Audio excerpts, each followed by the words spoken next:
Bonjour, bienvenue au Hécatéon Challenge. Nous en sommes à la part 2 et je remercie tout le monde, toutes les personnes qui ont participé à la première étape, l'ont partagé parfois aussi en privé, tout ça avec beaucoup d'enthousiasme. Certains ont découvert des choses sur eux, certaines ont découvert des choses sur Yel, donc c'est vraiment quelque chose qui me motive et je vous remercie beaucoup pour tous ces partages. Aujourd'hui, nous allons travailler sur l'étape 2 qui est intitulée Hécaté Trivia. Aïe Hécaté Trivia, déesse des routes, puisses-tu nous guider dans notre cheminement à travers notre part d'ombre, puisses-tu nous faire découvrir notre relation à elle, puisses-tu nous faire découvrir les obstacles qu'elle met sur notre route et puisses-tu nous éclairer sur la façon de cheminer plus facilement dans cette part d'ombre. Comme la semaine dernière, j'ai déjà mon tirage ici. C'est plus simple pour moi parce que je suis reliée à un câble. Donc comme je suis maladroite, on va éviter de faire tomber les choses. Donc, la première question dans ce Hécaté Trivia, c'est la relation à ma part d'ombre.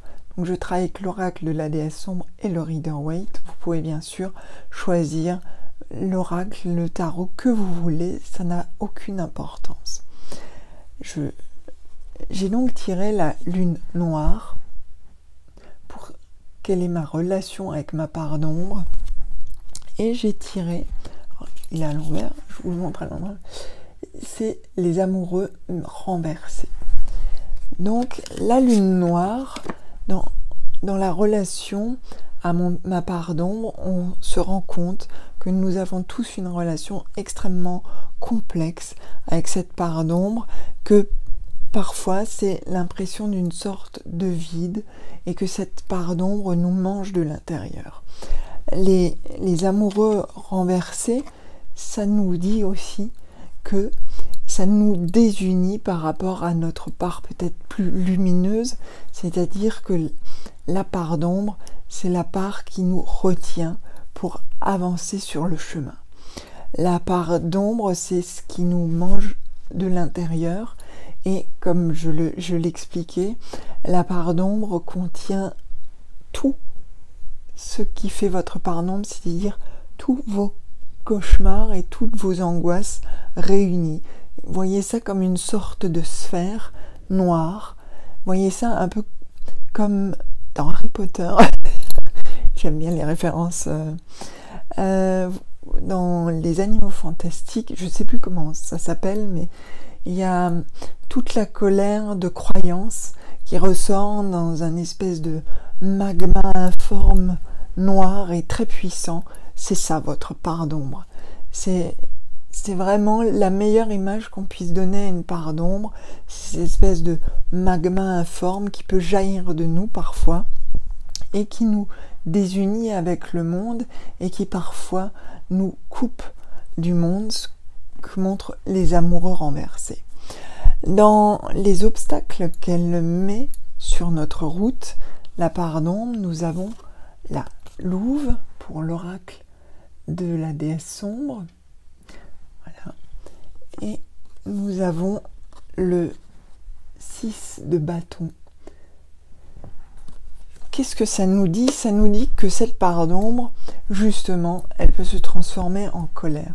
Le 6 de bâton, c'est quelque chose qui avance de façon un peu glorieuse, mais si on le met en rapport avec la carte de l'oracle, les louves, on se rend compte qu'on n'avance pas toujours dans le bon sens et que justement, parfois, on déverse ce trop-plein de part d'ombre sur ceux qui nous entourent.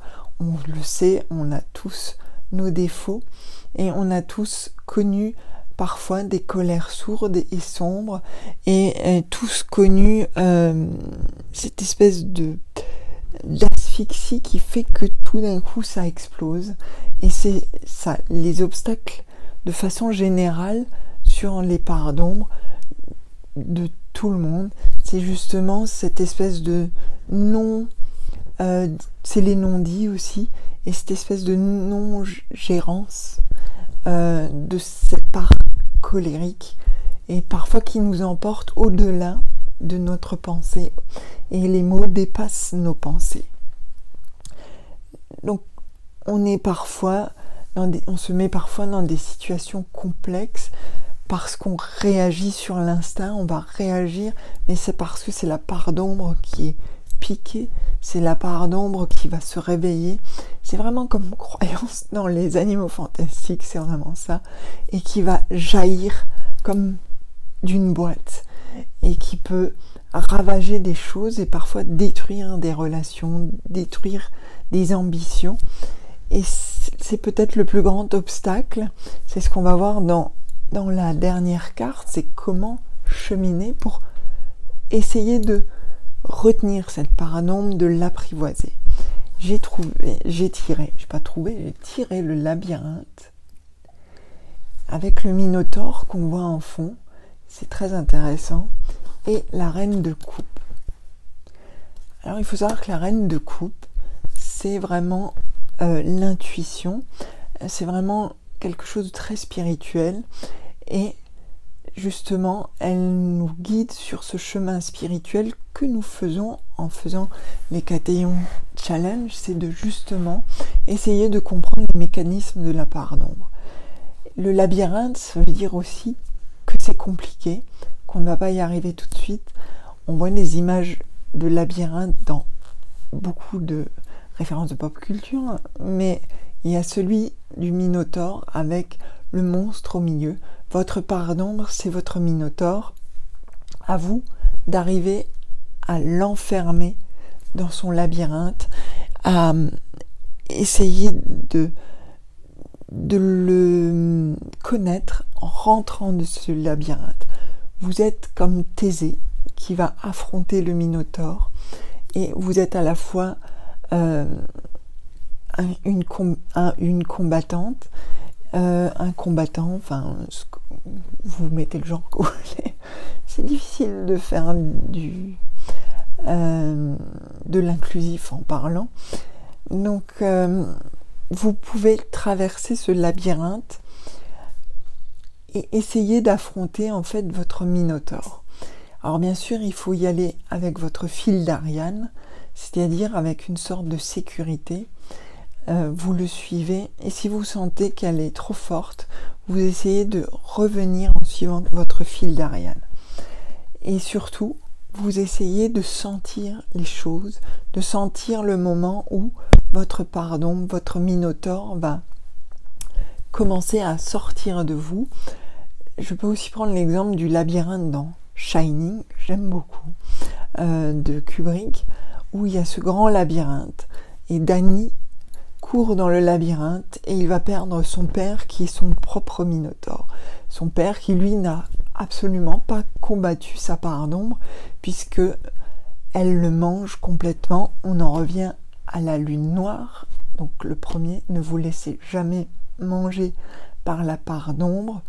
Je sais que parfois c'est extrêmement difficile de combattre sa part d'ombre, et je sais combien parfois retenir ça et ne pas le subir, c'est très compliqué.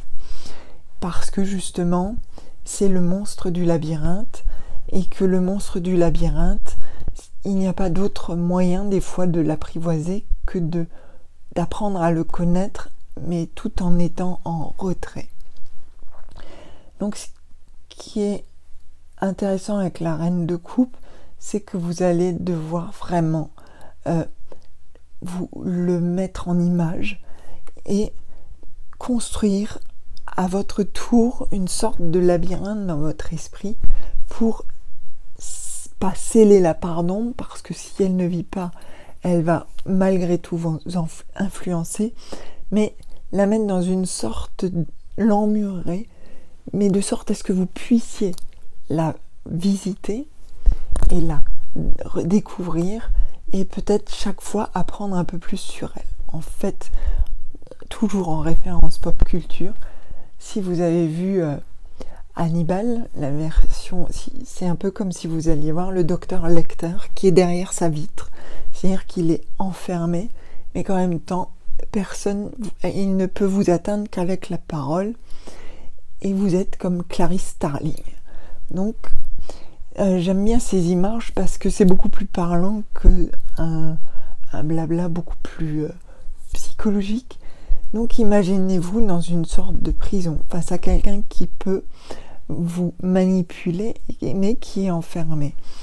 Et recontextualiser cette approche. Dites-vous qu'il est enfermé, qu'il ne peut pas vous atteindre. Essayez de construire cette prison de verre dans votre tête afin de à la fois l'affronter, mais de la garder emprisonnée, cette part d'ombre. C'est peut-être le meilleur moyen que vous aurez d'essayer de la dompter et de l'apprivoiser en apprenant à la comprendre, en apprenant ses méandres. C'est ce qu'on va faire dans les prochaines étapes. Maintenant, vous savez que pour les prochaines étapes, vous pouvez la mettre derrière votre porte de verre qui est après avoir labyrinthe et que vous pouvez essayer justement de la comprendre. Alors, c'est pas en 9 et les 9 étapes ne sont que des pistes pour avancer, parce que souvent les travails sur les parts d'ombre et les choses sombres qui nous rongent est très long et il faut y aller avec beaucoup de douceur. Il faut arriver à comprendre les mécanismes et parfois c'est quelque chose qui est très long. Donc ne soyez jamais pressé dans ce travail-là. Ne cherchez pas les grands progrès. Chaque petit pas avancé et dans la compréhension de votre part d'ombre est déjà un petit pas vers la compréhension de vous-même. Donc j'espère que ce tirage vous a éclairé.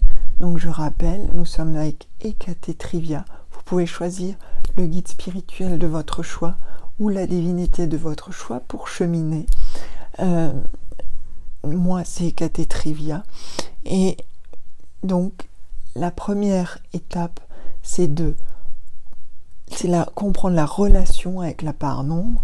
La deuxième étape, ce sera de définir les obstacles que cette part d'ombre met sur votre route. Et la dernière étape, c'est cheminer avec la part d'ombre, qui est peut-être le plus long. Et cheminer avec la part d'ombre, ça va être les 7 étapes suivantes aussi. Mais vous pouvez déjà commencer à essayer de la mettre derrière sa porte de verre, mais avec le petit interphone pour discuter avec elle. Il faut la personnifier, il faut que vous arriviez à l'imager. Donc, merci beaucoup de me suivre. Si vous avez des questions, n'hésitez pas à me les poser. Si vous vous posez des questions sur vos tirages, n'hésitez pas à me les envoyer. J'ai beaucoup de travail, mais j'essaye d'y répondre le plus rapidement possible. Envoyez-les-moi en message privé, pas en story, parce que sinon je vais les perdre. Faites des photos où je vois bien vos cartes. Quelles que soient les cartes, si c'est des cartes que vous pensez que je ne connais pas, vous pouvez préciser le nom des decks que vous avez utilisés. Mais en tout cas, j'essaierai le plus rapidement de répondre à ces questions. Donc je m'excuse auprès des gens qui me regardent sur YouTube pour le format vertical. Sur YouTube, vous pouvez vous abonner. Sur Instagram, vous pouvez vous abonner aussi d'ailleurs. Et puis je vous dis à bientôt. La prochaine vidéo sera sur la pratique du tarot. Un truc beaucoup plus light. Comment rentrer en relation avec un nouveau jeu. Merci beaucoup. À bientôt.